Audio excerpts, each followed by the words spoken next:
바울이 계속해서 이제 부활과 관련된 말씀을 전하고 있습니다. 그래서 고린도 교회의 질서가 잘 세워지는 것도 굉장히 중요하니까 외형적인 어떤 지금으로 말하면 이제 뭐 교회 정치, 교회 질서 뭐 이런 게 되겠죠. 그런 것들이 잘 세워지는 것도 중요하지만 핵심적인 것은 결국 복음의 핵심이 남아 있어야 되고 그것이 잘 세워져야 된다는 거예요.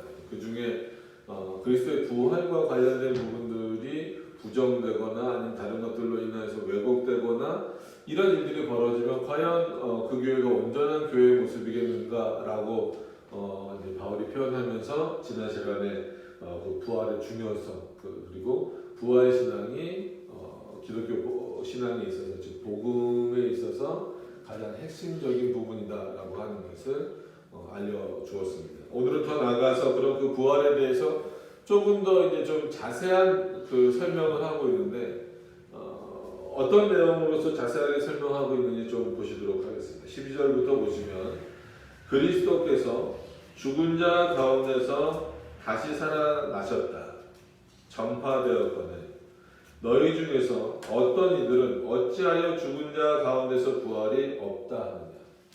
이게 분명히 사실인데 즉 예수 그리스도가 죽으셨다가 부활하셨다라고 하는 것이 사실이기 때문에 지금 바울도 그렇고 나머지 사도들도 그렇고 그리스도를 따라가고 있는 이 당시 그리스도인들이 다 말하고 있는데 왜 너희 중에는 믿지 못하는 자들이 있느냐는 거예요. 너희 스스로가 유대인이라고 말하고 어쨌거나 유대인들은 하나님을 믿는 자들이잖아. 근데 왜 하나님의 말씀을 믿지 못하느냐는 거예요. 지금 바울이 오늘 이 논리를 어디까지 끌고 올라가냐면 단순히 너희가 부활을 믿지 못하는 것은 그래 너희는 믿음이 없는 거야. 물론 이것도 말해요. 근데 그거보다 더 중요한 것은 그러면 그리스도의 부활을 믿지 못하는 것은 너희 믿음이 없는 거야 정도 수준에서 멈추는 것이 아니라 그럼 그것을 전하는 자들은 분명히 하나님이 세우신 자들인데 그들이 너희 말대로 부활이 없었는데 부활했다라고 전한다라고 한다면 그들만 거짓말쟁이가 아니라 그들을 세우신 하나님이 거짓말쟁이다라는 거예요. 이게 지금 바울이 오늘 부활에 대해서 어떻게 보면 뭐 첫 번째, 두 번째 나누는 건 그렇지만 우리가 이제 지난번 첫 번에 부활의 중요성에 대해서 말했다면 오늘은 부활의 어떤 근원이라고 할까요? 그것에 대해서 말하면 그 근원은 물론 예수 그리스도가 근원이시지만 더 나아가서는 삼위일체 하나님의 작정이 즉 예정이 근원이다. 그래서 너희가 부활을 부정하는 것은 난 저 바울의 얘기 안 믿겠어. 저 사도들의 얘기 안 믿겠어. 그래서 단순히 사람의 얘기를 안 믿는 게 아니라 하나님을 부정하는 거다. 부활을 부정하는 거지. 왜냐하면 그 근원을 부정해버리는 거예요. 그래서 여기서 바울은 그렇죠. 부활을 포함한 모든 하나님의 말씀인 거예요. 그래서 우리가 하나님의 말씀을 받을 때에도 단순히 이거를 누구의 말이 아니라 하나님의 말씀으로 들어야 된다라고 여러 번 말씀드린 이유는 이거는 바울의 말이기 때문에 난 거절할래. 난 누구의 말이기 때문에 거절할래.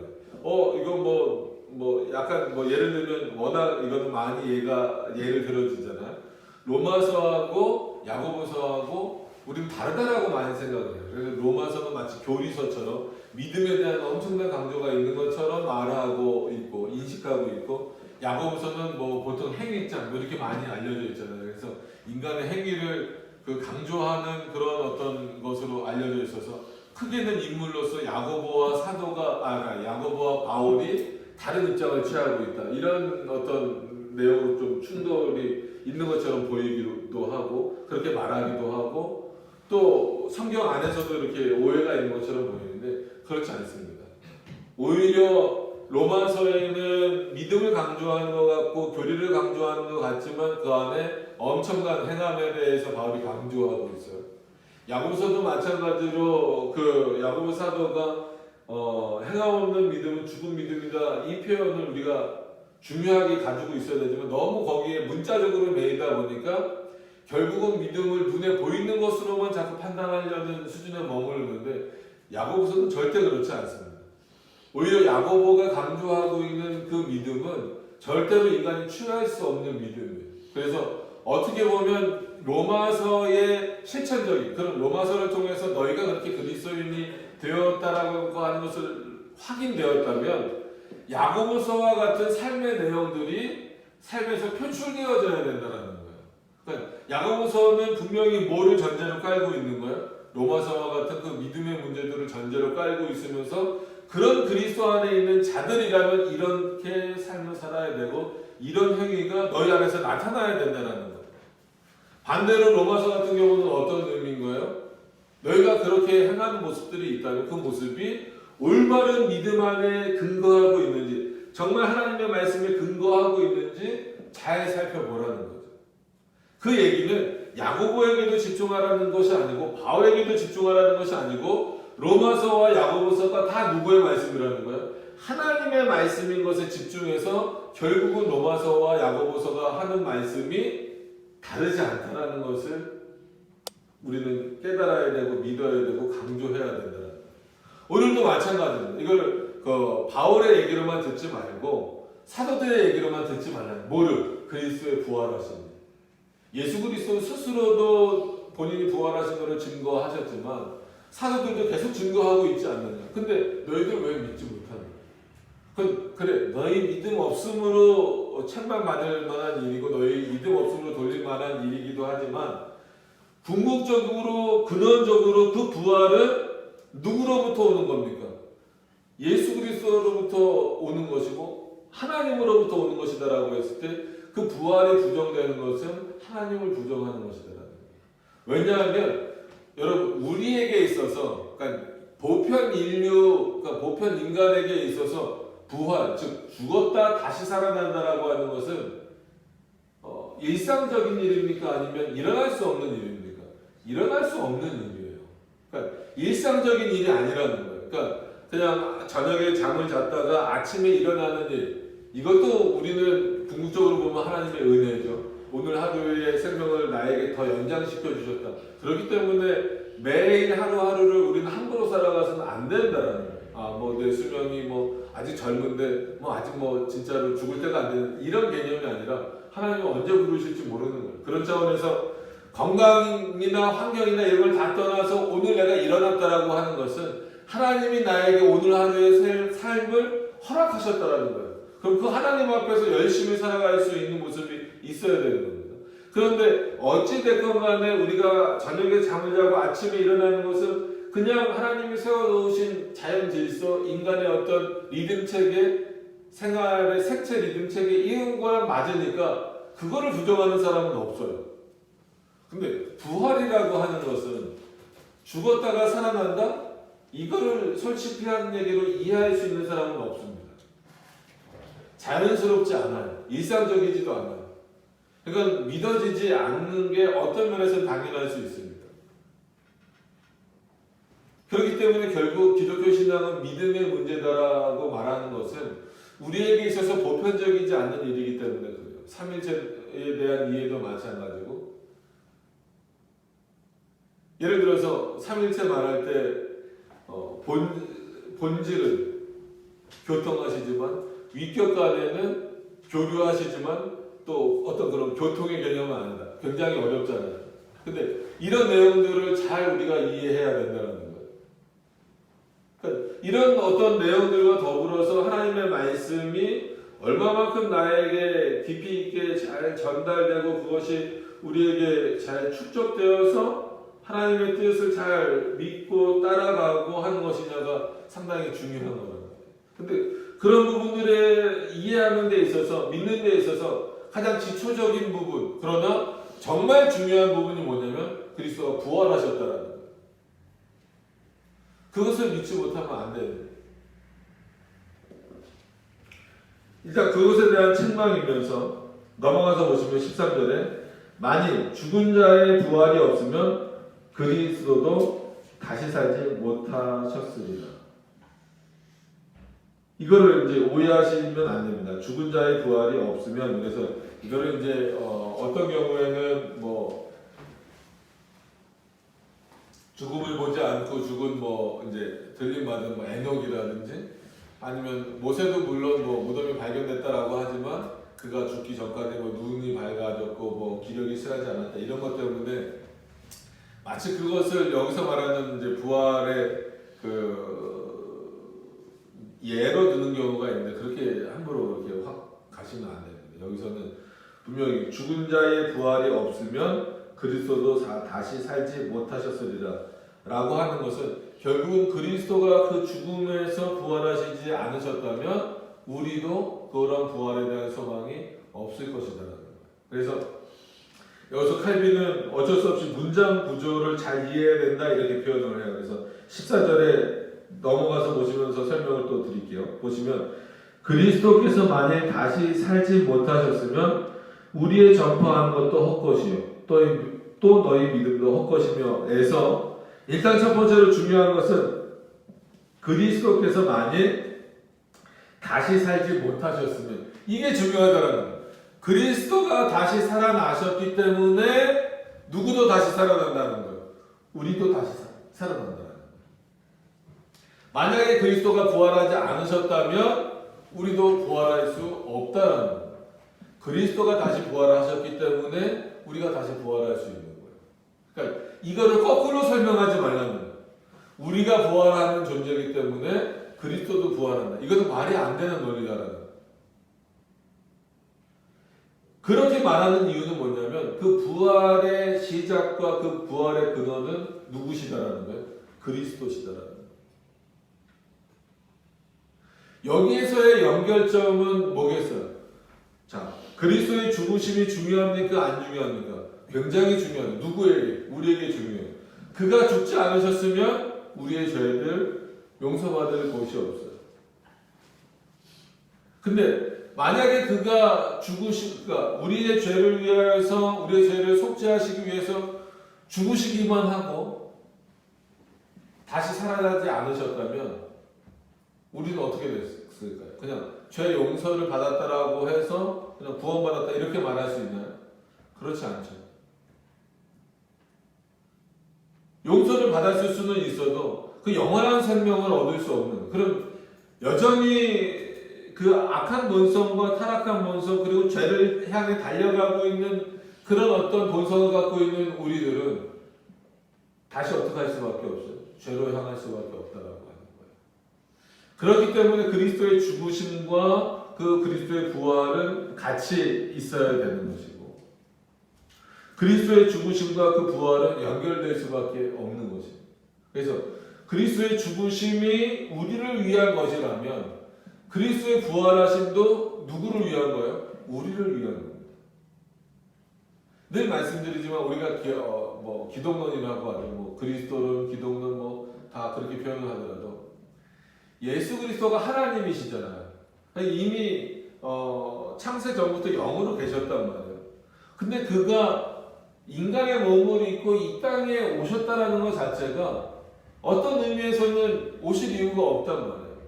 물론 우리의 죄를 용서하기 위해서 반드시 오셔야만 했습니다. 물론 그런 의미도 있지만 그런 모든 의미를 다 떠나서 하나님으로서 그가 오실 이유가 없어요. 우리가 다 지옥에 간들 말 그대로 하나님에게 무슨 영향이 있을 것 같아요? 전혀 없어요. 제발 오해하지 않으셨으면 좋겠어요. 천국은요 우리가 들어가야만 천국이 아니에요. 이미 하나님이 계심으로써 그곳은 완성된 하나님의 나라입니다. 하나님의 영광이 충만한 곳이에요. 근데 우리 스스로가 오해해요. 천국은 하나님의 백성이 들어가야만 완성되는 거예요. 그렇지 않아요. 하나님은 우리의 어떠함과 상관없이 언제나 늘 영광스럽고 존귀하시고 언제나 스스로 영광을 받으시는 거예요. 그럼에도 불구하고 그가 인간이 되셨다라는 것만으로도 누구를 위한 거예요? 우리를 위한 거예요. 그가 비참하게 되셨다. 비하라고 하죠. 이 땅에 오신 것 자체만으로도 어떻게 보면 그는 고난을 받으시는 거예요. 그런데 우리를 위해서 죽으셨어요. 그리고 우리를 위해서 부활하셨어요. 그러니까 부활이라는 것 자체가 그리스도가 몸을 취하신 다음에 죽으셨으니까 다시 그 부활의 몸을 취하셔야 되겠지. 우리는 단순히 그렇게 생각하는데 솔직한 얘기로 냉정하게 놓고 보면 우리 죄를 속죄하시는 것으로서 그 그리스도는 그냥 끝나셔도 돼요. 왜냐하면 예를 들어서 그냥 그리스도가 취하셨던 육체를 다시 버리셔도 그리스도는 하나님으로서 어떤 흠이 있으세요? 없으세요? 없으신 분이에요. 잘 생각하시라는 겁니다. 근데 그럼에도 불구하고 그리스도가 왜 다시 부활의 몸을 입으셨을까요? 온전한 사람이 되시기 위하여서? 그게 그리스도에게 그렇게 중요할까요? 아니에요. 누구 때문에? 우리 때문에. 그게 그리스도의 사랑이고 그게 복음의 핵심이다. 우리가 영원히 사는 것에 대한 핵심이다.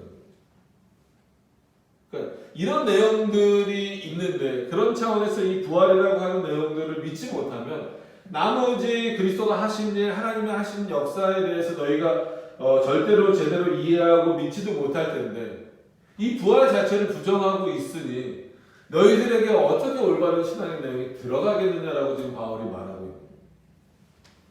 그래서 14절을 다시 말씀드리면 그리스도께서 만약에 다시 살지 못하셨으면 가정을 하는 거잖아요. 실제로 그래 너희 말대로 살지 못하셨다라고 한다면 우리의 전파하는 것이 헛것이다.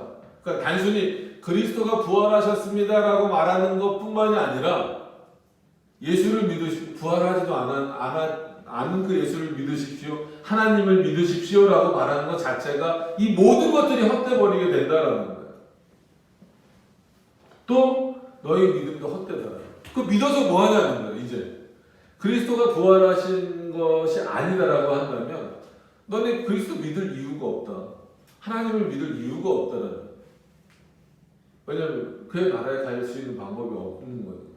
그러니까 이 세상에서의 죄가 순간적으로 없어졌던 것 뿐이니까. 근데 또 죄 질 거니까. 그렇기 때문에 이 죽으심의 그러니까 오해하시면 안 됩니다. 그리스도의 죽으심보다 부활의 가치가 더 높다. 이건 아니에요. 같이 가야죠. 어떻게 보면 그리스도의 죽으심의 가치나 그리스도의 부활의 가치나 동등하지만 이 두 가지가 하나가 떨어질 수도 없다. 그리스도가 우리 죄를 위해서 죽지 않으시고 부활하셨다는 것도 의미가 없는 것이고 그리스도가 죽기만 하셨고 부활하지 않으셨다는 것도 의미가 없는 거예요. 그리스도가 우리의 죄를 위해서 죽으시고 우리를 위하여서 부활하셨다. 이게 복음의 핵심이고 이게 선포되는 것이 헛된 선포가 아닌 것이고 이것을 믿는 것이 참된 믿음이다라고 지금 바울이 말하고 있는 거예요. 근데 왜 너희 안에 이런 믿음이 점점 없어져 가는데 지난 시간에 말씀드린 것처럼 그리스도는 부활하지 않았다라고 믿는 사람들이 훨씬 더 많아지고 있다잖아요. 그리스도인들 중에서 점점 많아지고 있잖아요. 교황도 그런 얘기 했잖아요. 뭐 재림과 관련된 얘기긴 하지만 예수님이 안 오실 수도 있다. 근데 로마 카톨릭이 친구라고 자꾸 생각하는 로마 카톨릭은 이단입니다. 자, 15절로 넘어가서 보시면 이제 그 표현을 쓰는 거예요. 이제 제가 서두에 말씀드렸던 것처럼 그리스도의 부활을 부정하는 것이 단순히 너희 믿음 없음 정도에서 멈추는 것이 아니다라고 지금 바울이 표현하는 거예요. 또 15절에 보시면 또 우리가 하나님의 거짓 증인으로 발견되니 뭐라고요? 부활이 없다라고 말하는, 그러니까 부활이 없다라면 우리는 거짓 증인이다. 분명히 하나님이 그런 부활이 없다라고 개혁을 하셨을 텐데 우리는 부활이 있다라고 말하고 있지 않느냐? 그럼 우리는 하나님의 거짓 증인 아니냐라고 말하는 거예요. 우리가 하나님이 그리스도를 다시 살리셨다고 증거하였습니다. 이게 사실인데 너희가 이거를 사실이 아니라고 하나님이 그리스도를 살렸다라고 말하는 것이 사실이 아니라고 말하면 우리가 그런 거짓 증인이네 라고 지금 말하는 거예요. 그럼 반대로 하나님이 그리스도를 살리셨다라는 것이 사실이라면 그것을 믿지 못하는 너희들이 거짓 증인이다. 그럼 하나님을 거짓 증인이라고 말하는 것과 똑같다라는 거예요. 하나님 그리스도를 다시 살리셨다고 증거하였습니다. 만일 죽은 자가 다시 사는 것이 없으면 하나님이 그리스도를 다시 살리시지 아니하셨으리라. 하나님이 그렇게 개혁하시지 않고 그런 일이 없다라고 말한다면 그리스도를 다시 살리실 이유가 없다는 거예요. 그리스도가 다시 살아나시지 않는다면 다시 말하지만 우리에게 있어서는 의미가 없는 일이 참으로 끔찍한 일이 되고요. 단순히 어떤 죄를 용서함 받고 또 그냥 하나님께 그 값을 치러드리고 거기서 끝나버렸다라고 한다면 그 이후에 우리의 어떤 노력으로 하나님의 나라에 들어갈 수 있어요? 그럼 기독교는 일반 종교화가 되어버립니다. 하나님의 은혜가 아니라 그리스도의 죽으심 때문이 아니라 인간의 노력으로 가야 돼. 참선을 이루든 뭘 하든 해서 한마디로 구원을 얻는 종교처럼 되어버립니다. 그럼 이방 종교와 우리가 무슨 차이가 있냐? 어떻게 보면 그거는 종교가 아니죠. 자기 안에 신념인 거죠. 그리스도의 부활을 믿지 못하는 자들에게 결국 신념만 남아버려요. 이게 하나님의 뜻과 어떻게 연결이 될 수 있냐? 성경 전체를 보시면 하나님의 은혜와 사랑으로 전부 다 모든 것들이 되어져 있어요. 그럼 모든 것들이 부활을 믿지 못하는 것으로 인하여서 전부 다 부정되고 있는 거예요. 심지어 그 부활의 근원이 되는 하나님을 너희가 부정해버리면서 그 하나님을 믿는다라고 말하는 것은 너희 안에 스스로 그 모순을 갖게 되어버린다라고 하는 거죠. 어떤 면에서 보면 지금 많은 사람들이 부활을 점점 믿지 못하는 시대가 되었다라고 하는 것은 인간의 이성이 점점 다시 극대화되는 것도 있지만 굉장히 현실적이고 현세적인 어떤 삶의 내용에 머무르고 있기 때문에 그렇죠. 가장 이성적이라고 말하고 가장 과학적이라고 말하는 사람들, 가장 문화적이라고 말하는 사람들이 결국은 그냥 종교 생활하는 것에 그치지 않는 그 정도 수준으로 기독교가 떨어져 버리는 거예요. 겉모양은 굉장히 화려하죠.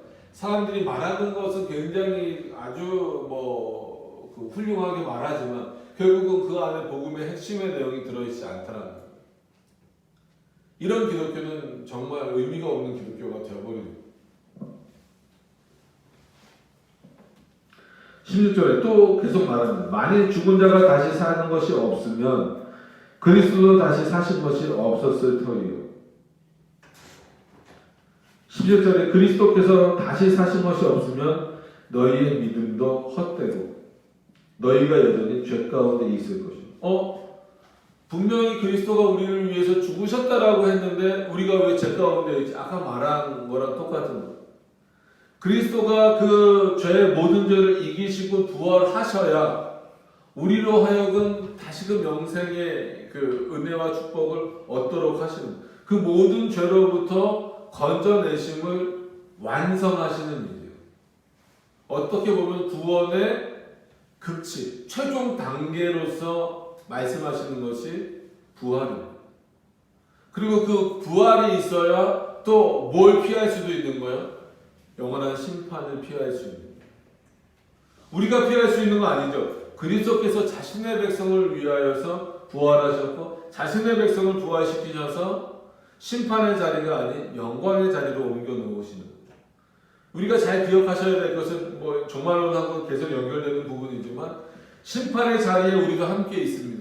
심판의 대상으로서가 아니라 심판 자리에서 영광을 받는, 그러니까 하나님의 영광을 누리는, 하나님께 영광을 돌리는 그 영광스러운 자리에 참여하는 자로 있는 거예요. 심판의 대상으로서가 아니라. 근데 무엇 때문에 그렇게 된다고요? 그가 부활하심으로 말이에요. 우리도 그 부활을 할 것입니다. 그 부활을 맛보고 살아갈 것입니다. 근데 이것이 부정된다라고 하면 정말 우리의 믿음은 헛것이다. 너희 뭘 믿는 거냐? 그리스도의 부활을 안 믿으면 뭘 믿는 거냐? 그리고 18절에 보면 또한 그리스도 안에서 잠자는 자도 망하였는데 이게 뭘까요? 그리스도 안에서 잠자는 자라는 게 뭘까요? 단순히 그냥 죽은 자라고 생각하시면 안 됩니다. 그리스도 안에서 잠자는 자이기 때문에 택자들이죠. 여러분, 지금 예수님이 이제 아직 이 땅에 재림하지 않으셨잖아요. 지금 우리가 죽으면 바로 천국 갑니다. 어디 뭐 연옥이나 뭐 낙원에 들렸다 천국 가고 이런 거 전혀 없어요. 제발 그런 신앙 안 가지셨으면 좋겠습니다. 그래서 세대주의 종말론도 어떤 면에서는 이단시 해버려야 돼요. 근데 이거를 이단은 규정을 안 하고 있으니까 참 걱정스러운데, 보통 우리나라에서는 그러니까는 종말론이 많이 있어요. 무천년설이라는 것도 있고, 무천년설이라고 하는 것은 일명 뭐 7년 대환란이나 천년왕국이나 이런 것들을 이제 비유로 보는 거예요. 비유로 보면서 간단하게 말씀드리면 그런 천년기는 없다. 어떻게 보면 교회 시대 전체가 교회 시대라는 것은 이제 창조 이래 모든 시대 전체가 그런 하나님의 역사와 또 그런 종말을 향해 가는 그런 시기일 뿐인 거지. 그런 어떤 특정 우리가 생각하는 연도로서 말하는 그런 천년 개념은 없다라는 게 무천년설 개념입니다. 그래서 당연히 휴거라는 것도 없죠. 그러니까는 뭐 두 여인이 들에 나가서 뭐 밭을 갈고 있는데 한 여인은 여전히 밭 갈고 있고 한 여인은 들림을 받았다. 이거를 아주 뭐 세대주의에서는 휴거의 아주 근거 구절로 되고 있는데 아닙니다. 그거는 종말의 임박성, 긴급성, 그 다음에 우리는 전혀 알지 못하는 그런 때에 일어날 것이다라고 하는 것에 대한 표현인 것이지 그것이 뭐 이제 휴거를 의미하는 의미는 절대 아닙니다. 우리 무천년설, 특히나 대신교단은 아예 대신교단이 잘못하고 있는 게 참 많이 있지만 그 중에 잘하고 있는 것 중에 하나는 종말론을 딱 정해놨어요. 우리 대신교단은 무천년설입니다. 그래서 우리는 휴거라는 걸 믿지 않습니다. 그러니까 예수 그리스도가 오셨을 때 들림 받는다. 그건 당연한 거예요. 지상 재림하셨을 때 하나님 아까 깨어나서 나중에 천국으로 이렇게 올라가는 이런 방식의 들림은 당연히 있는 것이지만 공중 재림을 인정하지 않기 때문에 그리스도가 공중으로 재림하실 이유가 없어요. 그러니까 이중 재림을 보통 말하잖아요. 많은 사람들이 예수 그리스도가 공중에 재림하셔서 일단 공중에서 사단을 한번 딱 잡으시고 거기서 싸우셔서 이긴 다음에 지상으로 재림하셔서 뭐 1000년 동안 뭐 왕국을 해나가신다. 뭐 전투입니까? 요즘에 전쟁처럼 뭐 공중전 뭐 해서 공중권을 제공권을 장악한 다음에 지상전 투입하는 이런 방식이 아니란 말이에요. 그러면 이 공중예림을 자꾸 얘기하니까 이 땅에 있는 성도들이 빨리 예수 그리스도를 피해야 되잖아요. 아니면 이 땅은 혼돈과 환난에 있을 거니까. 그러니까 자꾸 휴거를 얘기하는 거예요. 예수님이 공중으로 재림하시니까 이 땅에 있는 사람들은, 이 땅에 믿는 자들은 하늘로 일단 예수님이 계신 낙원으로 표현을 하죠. 낙원으로 휴거됐다가 7년 대환란이 지나간 다음에 그리스도와 함께 이 땅에 안전하게 내려올 것이다. 이게 한국 그 교회 너무 뿌리 깊게 박혀 있어요. 그러니까 투 트랙이라는 방식인 거예요. 그래 버리면. 그러니까 어떤 사람은 믿음이 좋아서 도대체 어떤 믿음이 좋길래 바로 휴거가 됐다가 예수님과 함께 천년왕국을 이루어 내려오고 어떤 사람은 7년 대환란을 잘 겪어야 되는 거예요. 그럼 7년 대환란을 솔직한 얘기로 잘 겪어서 대부분 탈락하겠지만 어쨌거나 겪어서 이겨내는 사람은 구원받을 수 있다라고 말하잖아요. 그러면 그 사람 예수님 때문에 구원받는 거예요? 자기가 7년 대환란을 잘 겪어서 구원받는 거예요? 자기가 잘 겪어서 구원받는 거예요. 그럼 마치 구원의 두 가지 방식이 있는 것처럼 표현이 돼버린다는 거예요. 그 예수 그리스도 외에는 구원이 없다라는 성경은 다 날라가 버리는 거예요. 이게 성경을 보는 방식이 달라지면 안 된다는 거예요.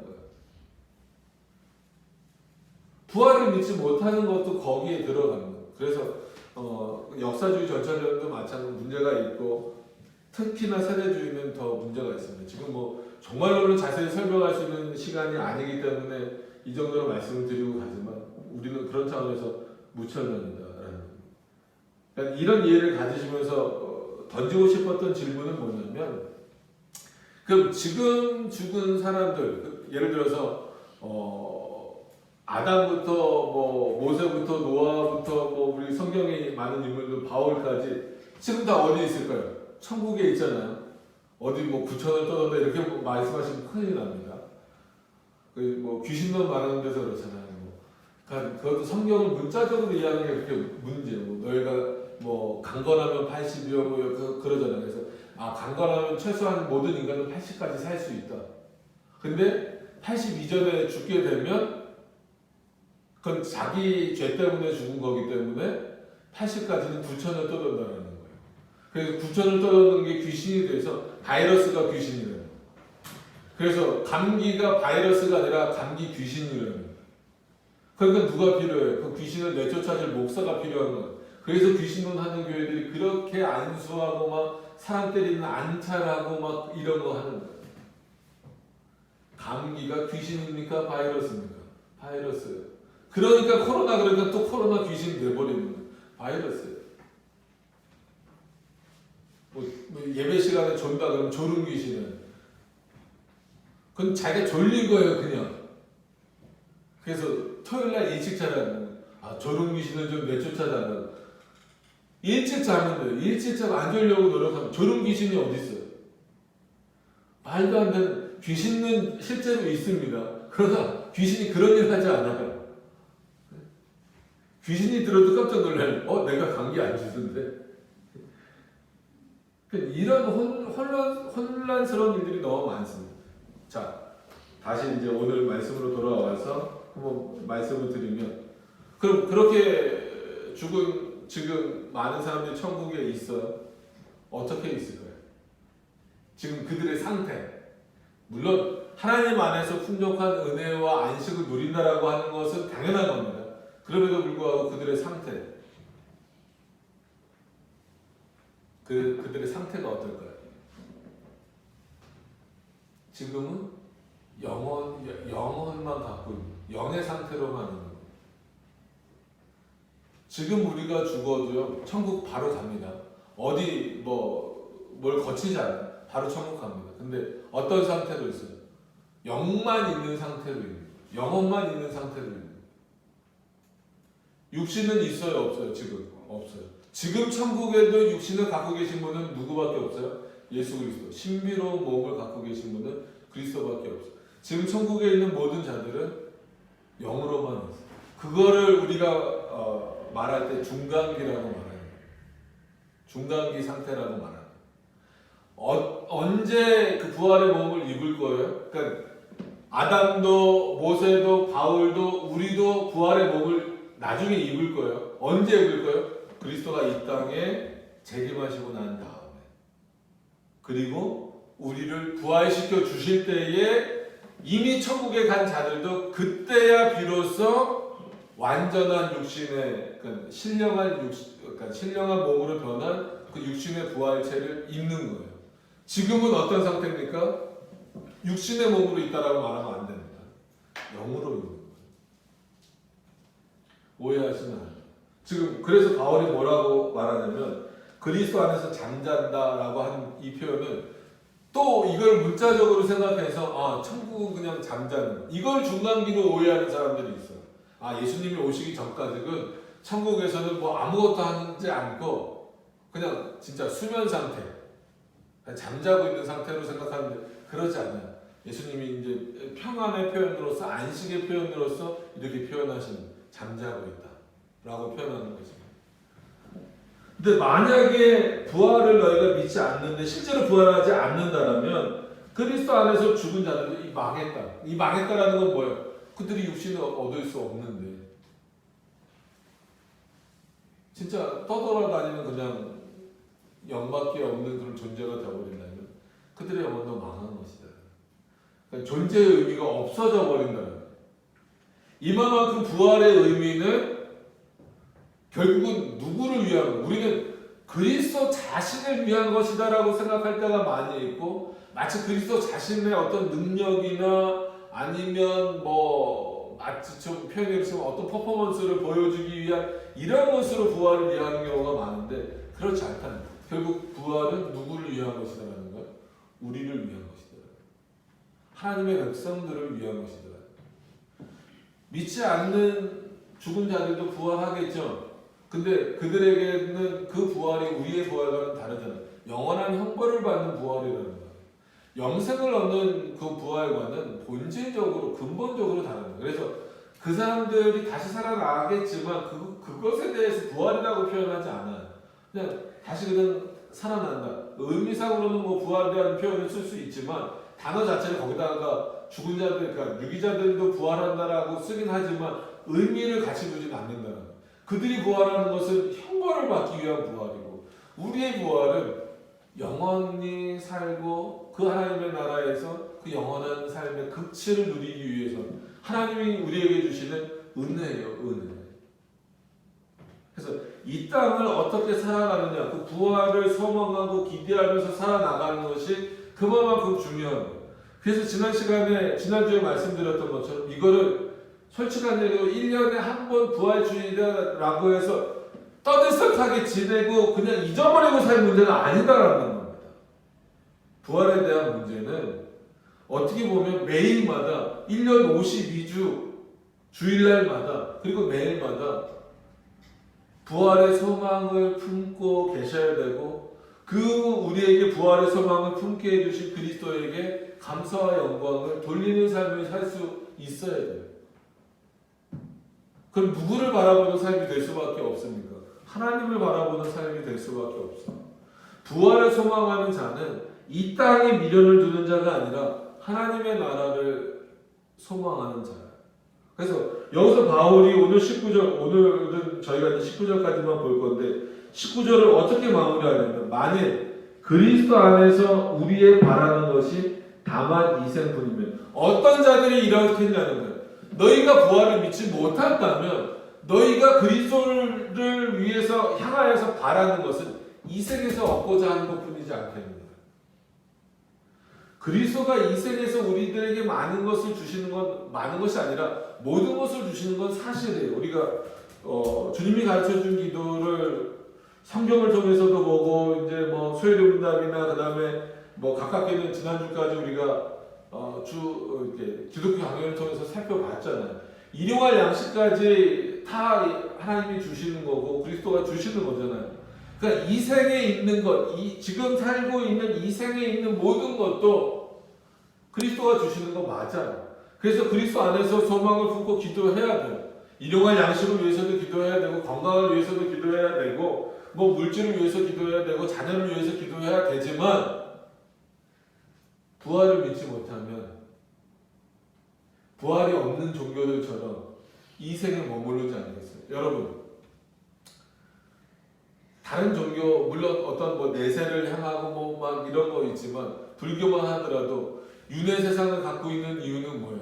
이 땅에서 잘 되는 것 그리고 이 땅에서 선하게 살아야 다음 생에서 또 다시 인간으로 태어난다 이런 사고지만 결국은 뭐예요? 이 땅에서 잘 되는 거에 머물러 있는 거예요. 어느 종교든지 다 그렇습니다. 근데 기독교는 그렇지 않아요. 이 땅에서 잘 되는 것에 머무르면 안 된다. 근데 부활을 믿지 못하면 어차피 내세를 믿지 못한다는 거예요. 부활하지 않는다. 그리스도께서 부활하지 않는다라는 것은 우리가 부활하지 않는다라는 것과 똑같은 의미니까. 그럼에도 불구하고 그리스도에게 손을 내민다라는 것은 이 땅의 것만 구하는 것이 아니냐라는 거예요. 그래서 바울이 뭐라고 말하냐면 모든 사람 가운데 그러니까 다시 한번 읽어드리면 만일 그리스도 안에서 우리의 바라는 것이 다만 이생뿐이라고 한다면 모든 사람 가운데 우리는 더욱 불쌍한 자다. 만약에 그리스도가 부활하시지 않았다라고 한다면 그리고 그리스도에게 뭘 바라면서 이 지금 살고 있는 이 세상에서만 잘 되길 바라고 있다면 우리는 이 다른 모든 사람들과 비교해서 어느 누구보다도 불쌍한 사람입니다. 근데 수많은 그리스도인들이요, 이때 고린도 지역에 있는 사람들뿐만이 아니라 역사 가운데 수많은 역사 가운데서도 그랬고 지금 우리도 그렇고 예수 믿고 이 땅에서 잘 되기만을 바라요. 말 그대로 부활의 신앙이 없는 거예요. 예수 그리스도를 왜 믿으십니까? 라고 했을 때 영원한 하나님의 나라에 가는 소망이 있는 사람들, 그 소망이 있기 때문에 믿습니다 라고 말하는 사람들이 점점 줄어들어가요. 다 뭐예요? 그냥 잘 먹고 잘 사는 거. 그 정도에 머물러 있는. 그래서 이거는 제가 아주 가끔 읽어드리는 건데 칼빈이 이 부분을 해석하면서 뭐라고 설명하냐면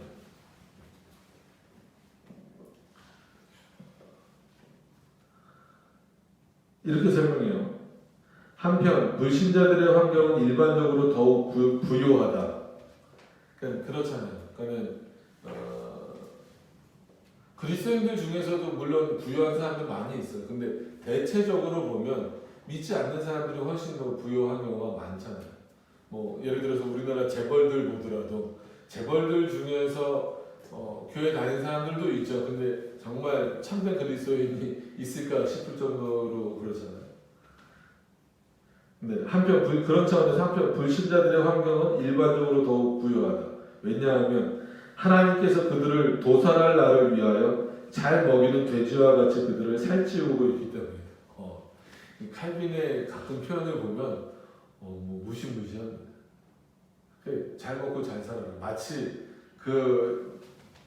우리가 돼지나 소를 잡을 때 삐쩍 마른 소나 돼지 잡으면 먹을 거 별로 없잖아요. 어떤 돼지를 잡습니까? 진짜 살찐 소, 살찐 돼지를 잡아야 먹을 거 많잖아요. 한번 고기 많잖아요. 풍성하게 먹을 수 있잖아요. 마치 하나님이 그러시는 것과 똑같다. 믿지 않는 자들이, 그리스도를 모르는 자들이 이 땅에서 잘 되는 것, 그게 그렇게 부럽냐? 마치 그들은 어떤 형태냐면 하나님이 돼지를 잡으시듯이, 그러니까 사람들이 돼지를 잡듯이 하나님이 그들을 배불려 놓고 도살하시는 것과 똑같다. 어마무시한 거죠. 우리의 생명은 어디 안에 마치 감춰져 있는 것처럼 보인다? 그리스도 안에 감춰져 있는 것처럼 보인다. 실제로 그렇죠. 우리의 생명, 지금 눈에 보이는 이런 목숨은 지금 우리가 붙어 있잖아요. 이런 숨 쉬는 이런 것. 그러나 영원한 생명은 누구 안에 있습니까? 우리 안에 있는 겁니까? 아니에요. 그리스도 안에 있는 거예요. 실제로 우리의 생명은 누구에게 있는 거예요? 그리스도에게 있는 거예요. 그럼 우리의 생명은 그리스도에게 있습니다라고 고백할 수 있는 그 신앙은 어떤 신앙이에요? 그리스도가 우리를 위해서 다시 살아나셨다는 것을 믿는 신앙이에요. 그게 그만큼 중요한 거예요. 우리의 생명은 주님께 있습니다. 근데 이 목숨, 이 살아있는 이 땅에서 살아있는 이 목숨, 물론 이 목숨도 하나님께 달려있는 것이지만 이 목숨은 달려있지만 그리스도 안에 생명을 얻지 못한 자들이 이 땅에서 부를 누리는 것은 그걸 두려워하지 말라. 반대로 그러면 우리 신자들은 다 가난하게 살아야 되느냐? 그렇지 않다라고 여러 번 말씀드렸습니다. 칼빈이 뭐라고 설명하냐면 신자들도 모든 물질의 풍요와 모든 좋은 것을 풍부하게 소유할 수 있다라는 거예요. 그럼에도 불구하고 그들은 그 풍요로 인하여 방탕하지 않는 거예요. 왜? 내 생명이 누구에게 있다라고 믿기 때문에, 하나님께 있다라고 믿기 때문에 아무리 나에게 물질적인 풍요가 있더라도 그것 때문에 하나님을 떠나는 방탕함이나 술 취함이나 아니면 윤리적으로 타락할 수 없다라는 거예요. 왜? 그리스도인이기 때문에. 이 땅이 끝이 아니라 영원한 삶이 있다라는 거예요. 그리스도와 함께하는 삶이 있을 것이다라고 하는 것을 믿고 있기 때문에 이 땅에서 그들이 아무리 많은 부를 축적한다 하더라도 방탕함에 흘러가지 않을 것이다. 그리고 또한 그렇게 흘러가지 않도록 누가 붙잡으신다는 거예요? 하나님이 붙잡아 주신다는 거예요. 또 그것을 아무 부담 없이 탐칙하는 데 사용하지 않는다는 거예요. 한마디로 그들은 불신자들이 그러는 것처럼 세상을 즐기지 않으며 그들은 근심하는 마음으로 항상 탄식하는 자세로 인생을 살아가는데 그 이유의 일부는 그들이 자신들의 연약함을 알기 때문에 또 부분적으로는 그들이 내세의 생활을 사모하기 때문에 그렇다. 즉 그리스도인들도 부자로 살 수 있다라는 거예요. 말 그대로 부유하게 살 수 있는데 그들이 방탕함으로 흘러가지 않는 이유는 뭐예요? 내가 연약함을 알기 때문에. 내가 그렇잖아요. 만약에 솔직한 얘기로 그리스도인이라고 하더라도 뭐 감히 뭐 상상도 안 되는 금액이지만 뭐 100억, 뭐 1조 이렇게 있다 그러면 쉽게 방탕함에 빠질 수 있잖아요. 근데 그리스도께서 그때 우리에게 깨닫게 하시는 내용은 뭐예요? 인간의 연약함. 이제는 저놈이 코를 골고 이 중요한 부활을 말하고 있는 코를 골고 인간의 연약함을 깨닫게 하신다는 거예요. 인간의 연약함을 깨닫게 하셔서 이 부요함으로 인하여서 내가 방탕함에 즉 하나님을 떠나며 빠지지 않게 하기 위해 윤재야 김윤재 토요일날 일찍 자라고요. 그리고 더 나아가서는 두 번째는 뭐라고요? 내세에 대한 소망이 있기 때문에 이 땅의 것을 진짜 가져갈 거 아니잖아요. 하나님이 주신 만큼 이 땅에서 누리고 가면 돼요. 평안히 그 방탕함으로 누리는 거예요. 그래서 늘 자신을 돌아보고 이렇게 좀 탄식하는 마음, 그거는 재산 이거 많은데 누가 훔쳐가면 어떡할까 이런 마음이 아니라 이걸 어떻게 하나님의 영광을 위해 하나님이 주신 것이니까 어떻게 하나님의 영광을 위해서 쓸 수 있을까? 어떻게 이것으로 인해서 그냥 막 내가 그것 때문에 세상을 즐거워하는 방식으로 흘러가지 않을 수 있을까? 생각이 다르다라는 거예요. 주어진 내용이 만약에 똑같이 불신자랑 신자에게 성도에게 불신자와 그리스도인에게 100억씩 주어졌다 한다면 이 불신자는 자기가 원하는 대로 물론 이 사람도 도덕적으로는 선하게 살 수 있어요. 그거를 부정하는 건 아닙니다. 무조건 불신자라고 해서 무조건 방탕하게 살 거라고 생각하시면 안 돼요. 도덕적으로는 얼마나 선하게 살 수 있어요. 뭐 기부도 하고 남도 도울 수 있고 그렇게 살 수 있지만 궁극적으로 하나님의 영광을 위해서 살지 못한다. 그거 자체가 세상을 즐거워하는 일이고 방탕함에 빠지는 일이라는 거예요. 근데 그리스도인은 그렇지 않아요. 그렇게 될 수 없다라는 거예요. 되지 않도록 하나님이 만들어 주신다는 거예요. 가장 궁극적인 거는 뭐예요? 내세에 대한 소망이 없기 때문에. 거기 그거 100억 갖고 가봤자 아무런 의미가 없어요. 100억, 뭐 1억, 뭐 1000조 이거랑은 비교할 수 없을 정도의 가치를 갖고 있는 것이 어디기 때문에? 하나님의 나라 천국이기 때문에 그렇습니다.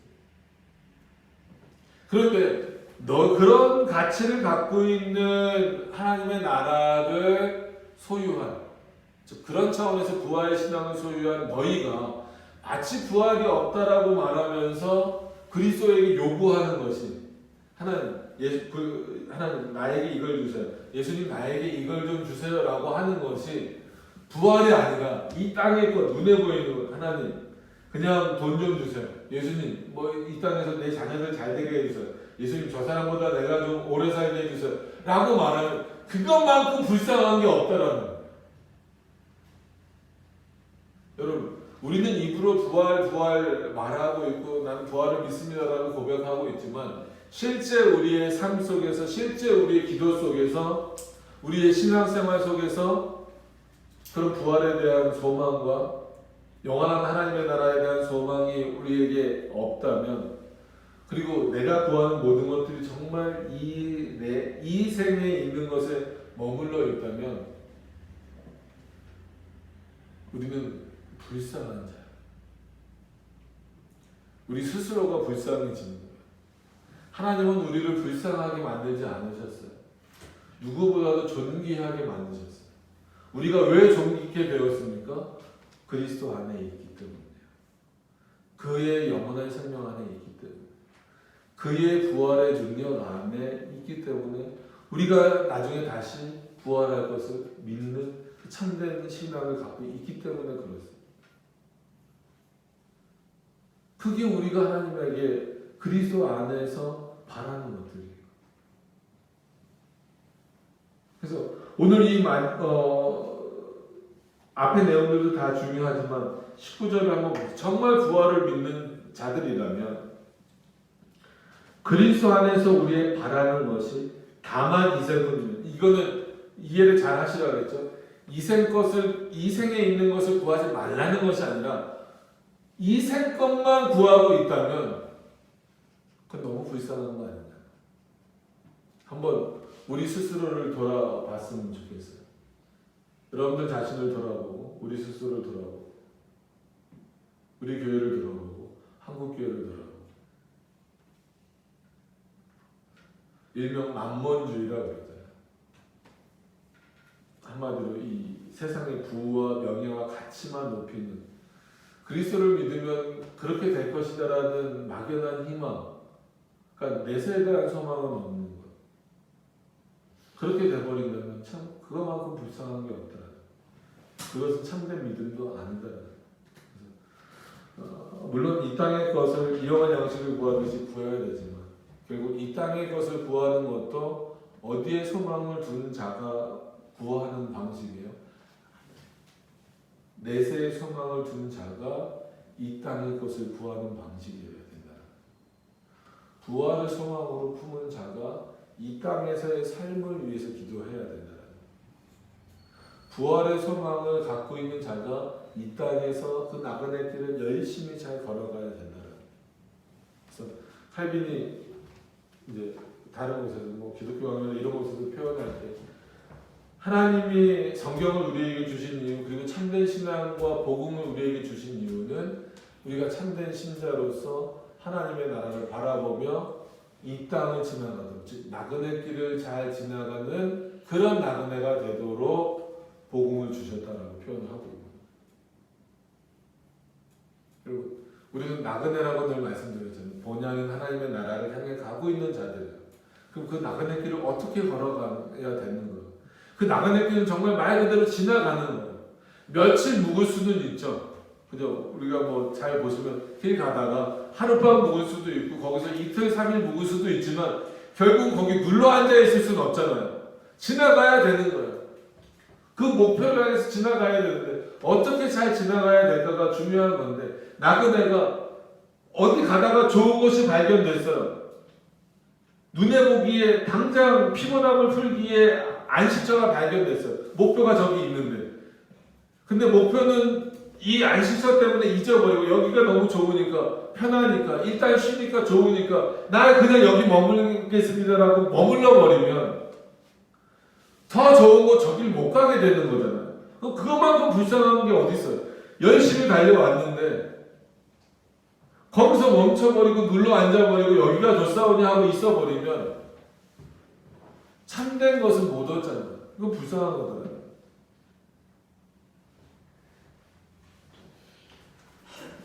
어떻게 보면 한국교회가 이런 불쌍한 신앙에서 좀 빠져나와야 되겠지. 우리도 마찬가지. 한번 깊이 생각해 보세요. 그리스도의 부활이 과연 나에게 어떤 일입니까? 그냥 천국 간다. 이게 가치가 없는 일이 아니죠. 아주 중요한 일이지만 그럼 그 정도에서만 머무를 건가? 아니지. 부활 신앙이라고 하는 것은 결국은 우리의 모든 삶, 전체의 모든 삶까지 연결시킨다. 그래서 궁극적으로는 우리가 이 땅에서 사는 모습을 부끄럽지 않게 만들어주는 신앙이다. 그런 믿음이에요. 그런 차원에서 그리스도의 부활을 믿고 전하고 또 그런 부활의 신앙을 가진 자답게 이 세상을 살아나갈 수 있는 그런 참된 그리스도인의 모습이 우리 안에서 나타나기를 간절히 소망합니다. 오늘 말씀은 그런 의미에서 다시 한 번 더 쭉 잘 읽어보시면서 바울이 오늘 본문에서 강조하고자 하는 그 의미는 뭔가를 한번 더 깊이 생각하셨으면 좋겠습니다. 기도하도록 하겠습니다.